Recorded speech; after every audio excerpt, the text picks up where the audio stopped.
Hi folks, with Tacitus Today, your pushback channel. Thank you for joining this audio, no pictures live stream. Please listen to this presentation as you would a radio broadcast, as you're driving along in your car, your truck, or put in those earbuds and sit back and take it all in if you're in public transport.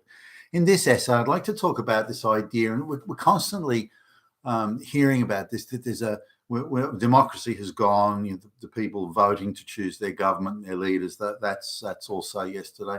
And what we've got now is a managerial technocratic elite, and they make all the decisions and they're unaccountable to the people.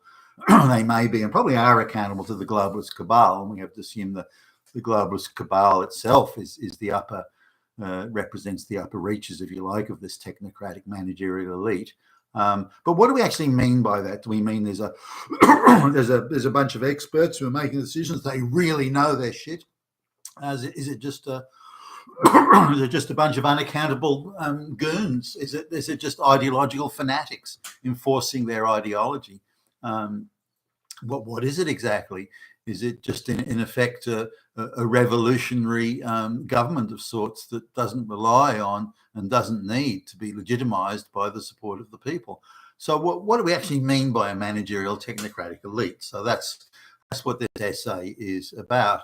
Now, just because there are people in place who get to make the decisions, and about the economy, our lives, mass immigration, jobs, this cost of living, all these sorts of things. Just because there are people there making these decisions doesn't mean that they know what they're doing.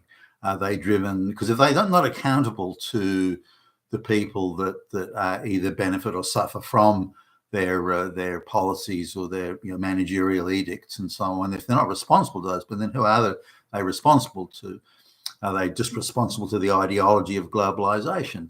Are they responsible to the big banks, or they are responsible to Larry Fink of BlackRock?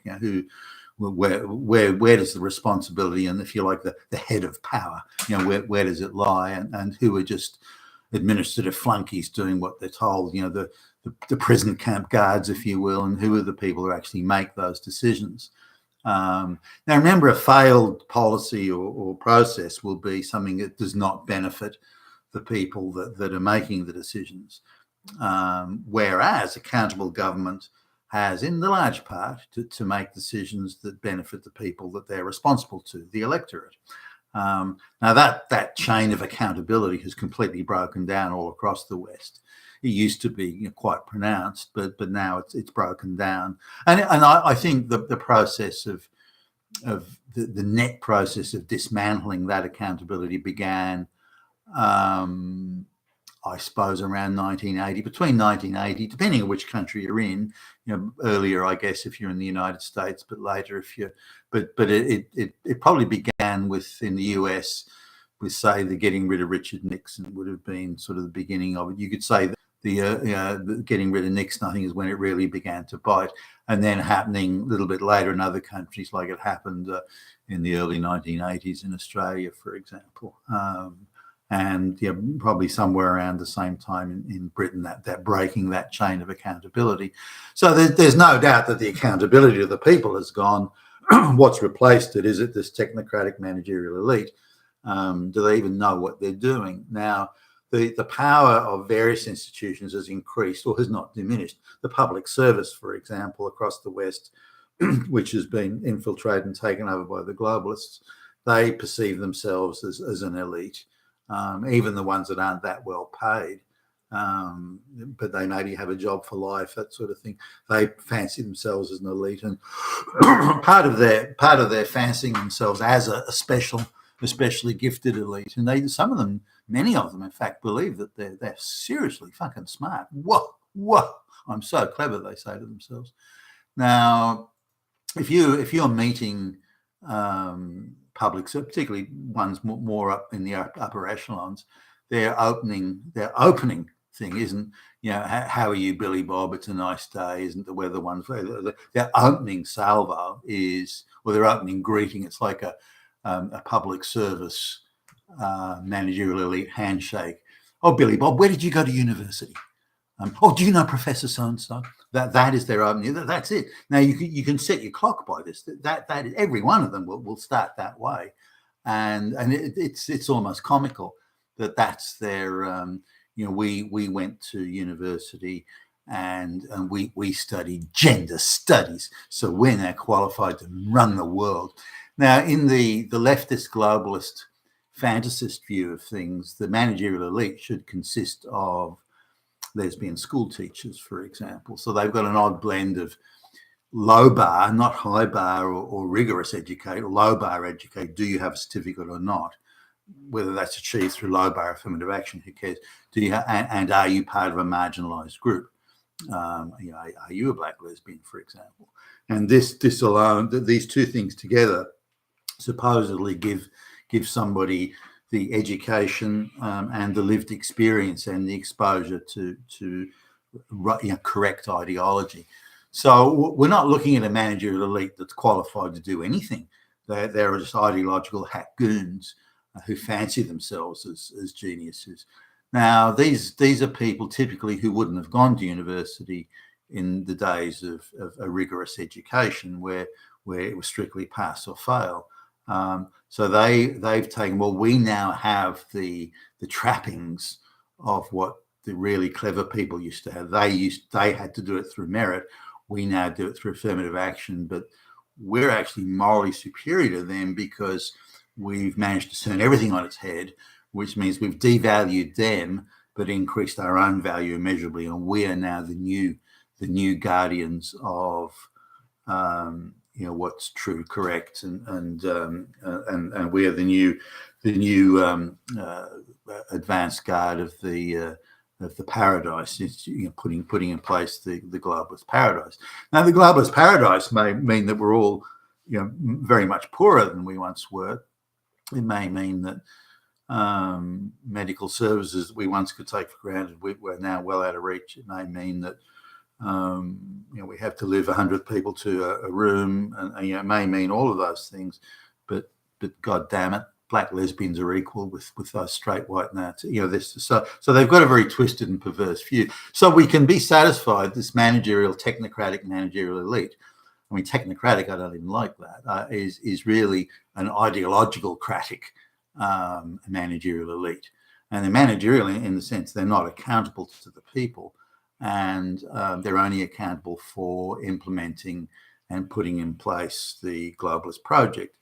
So how should we refer to tech? I don't mind if someone's got a merit-based, strictly pass or fail merit-based degree on I don't know, economics or something, or industrial finance, or advanced technology or something. I'm okay with that. If they have a certain amount of credentials and achievements and accomplishments in their own right, and they end up being in a managerial position, I don't mind that. I'm quite okay with that. The chances are that person is going to make better decisions, better informed, better thought through, more fully considered. And even if you're in that level, you still consult with the people around you. You don't assume that you're an expert in every little micro facet of things. So you consult around the place, and then decisions are made. I'd rather that someone like that was making decisions than the affirmative action, proverbial black lesbian with the gender studies degree. But we don't have that sort of technocratic managerial elite at all in control. The whole process of globalization has been driven ideologically, and it's become decoupled completely from pretty much all forms of accountability, other than accountability to itself. So if you fail to sell say a prime minister or a president fails to sell to the public the idea that their standard of living should go down, we want you to not only, your standard of living is going down anyway, but we want a president that's going to sell it to you along the lines of, well, this is how it is, there's no other option, you just should accept that the purchasing power of your paycheck is going down the toilet. So try and sell that as an accepted, irrevocable, unavoidable process. And if that politician can't sell that, then they become useless to the globalist ideologues, and they get rid of them and just put another face in there who may successfully, they hope, sell that. But the idea is to convince the Western white population that their eradication is a natural organic process, when of course clearly it's not. Now, when we look at managerialism, This is a subject that's always fascinated me. How can any organization, group, government, or whatever, tolerate piss poor management that produces far less than optimal results and does so at a huge cost? And we're looking at that in the West at the moment. If you look at the deficits that every Western country, fiscal deficits every Western country is running at the moment, it's a US everywhere. Living standards are being artificially propped up, and they're still in sharp decline. But if we took away that propping up process, which is artificially creating lots of low-paid jobs, but if we took that propping up away, then we'd be looking at it would. I mean, you haven't seen the decline in living standards that quick, probably, ever in human history, I would think. So we have to understand or accept or realise, I suppose, more to the point that really the standard of living that is already in sharp decline, would it be even in being further sharp decline if indeed these deficits weren't being run. Now, it also meant a reshaping of the economy, which the globalists don't want. They want the situation as it is. So these running these huge deficits is part of their process. But does it mean any of these people are gifted or clever? I don't see it. What's happening is, in a managerial sense at least, the influence that the BlackRocks and the State Streets have is out of all proportion to anything they contribute or build or deliver to the wider economy. They are influence peddlers on a mass scale, and that influence peddling decides who sits on boards of directors of the Disneys and so on of the world, who are the CEOs, who are the executive management of these companies. Now, all of these people are well paid and they're globalist flunkies, but it doesn't mean that any of them are competent managers in any sort of competitive commercial sense. And I meet and have met a lot of these executive managers, and especially the ones that are appointed by the likes of the BlackRocks and so on. And these are people that you'd barely consider them good enough to sweep the floor. There may be junior level accountants in some outer suburban accounting practice or something like that. You meet these people and you think, well, what they must have some special quality about them. Either their IQ is off the scale, or they've got accomplishments and achievements to their credit that they personally can claim that they did this, or they built that, or they created such and such.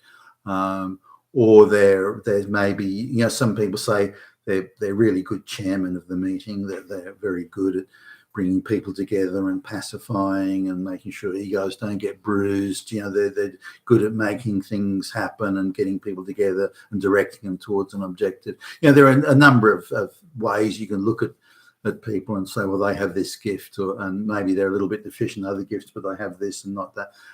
But I'm talking people who are bereft of all gifts. They have none, and you can't imagine how they ever could have got into that job or that position as being CEO. And for some I've known personally, and known them close up and known them well enough. I'm thinking of one guy now who's on a multi-gazillion dollar annual salary and lives the lifestyle that goes with that. And I wouldn't employ him in a junior managerial role. I wouldn't dream of it. I wouldn't necessarily say he's an utter moron.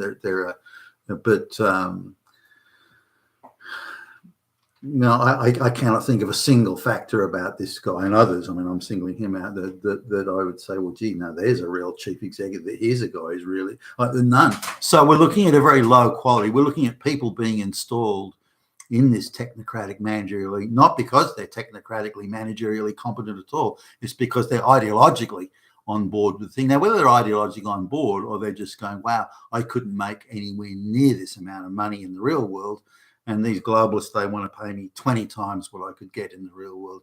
So, hey, I'm just going to go along with whatever they want. There's that. So you get the passenger factor, the flunky factor, the stooge factor. People are just going along with it because they're making so much money out of it. There's quite a number of interviews online about the CEOs of one of Australia's biggest companies. And then I was listening. The guy was talking about business or his understanding of it, and listen. And he's at best he's like a junior middle manager or something. What? A guy like that in charge of anything, and he's in charge of supposedly a CEO of a company that's facing almost zero competition in the market. They're protected by government legislation, and they've got an oligopoly. So it's just not like it's a tough gig. Far from it. Their only trick is can they reduce costs, because their revenue gig. Far from it. Their only trick is can they reduce costs, because their revenues are pretty much guaranteed. So they can they receive and process these revenues at a lower cost is really the only thing. And so they're, as you can imagine, very much in favour of bringing in lots of third world immigrants to do the flunky stooge work, push the brooms and all that sort of thing. So, but that's hardly an innovative sort of measure. Do they think they've got a responsibility to the community? Well, sure, and they donate lots of money to black lesbian causes and things like that to indicate that they're good citizens, but they're not. They're overcharging and screwing the populace. They've reduced quality of work, and the benefits for the workers have been shot to pieces. And again, they've got an oligopoly and government protection, and yet all they can do is screw the workers to make more profit. So without having to compete in the marketplace too, which is so I was looking at this guy. I think he reflects the globalist ideology, but he doesn't reflect any managerial technocratic competence. So by losing, when the government is no longer accountable to the people, but accountable or reporting or beholden to the globalist cabal, then into that vacuum comes things like NGOs, but particularly the public service. The public service, in turn, is ideologically infected top to bottom with the globalist mantra, and they believe themselves now to be demigods who are not accountable to the hoi polloi, the ordinary people. They're accountable to folks who have 2 degrees instead of 1, or 3 degrees instead of 2, and they perceive that this unearned affirmative action education they all have, and they all have it, qualifies them to be demigods. They are indeed demigods. They believe themselves to be, and part of the demigod thing is they're no longer accountable to anybody, and so their only failing would be if they don't adhere to the globalist project. That would be considered as an ideological failing on such proportions that they may get thrown overboard on that basis, but not for their incompetence. But are they managerially and technically competent? That is, are they making effective, good quality decisions that improve our lives or improve the administration of government? Well, they don't achieve any of those. In fact, those are not even their objectives.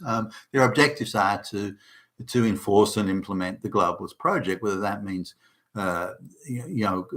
corrupting the police, politicizing the police force, subverting the judiciary so they're no longer relying on the rule of law or due legal process and so on, condemning all straight white people as Nazis and these sort of things. That is their project. And so to call these people managerial technocrats is I think completely a misrepresentation. They're ideological hack goons.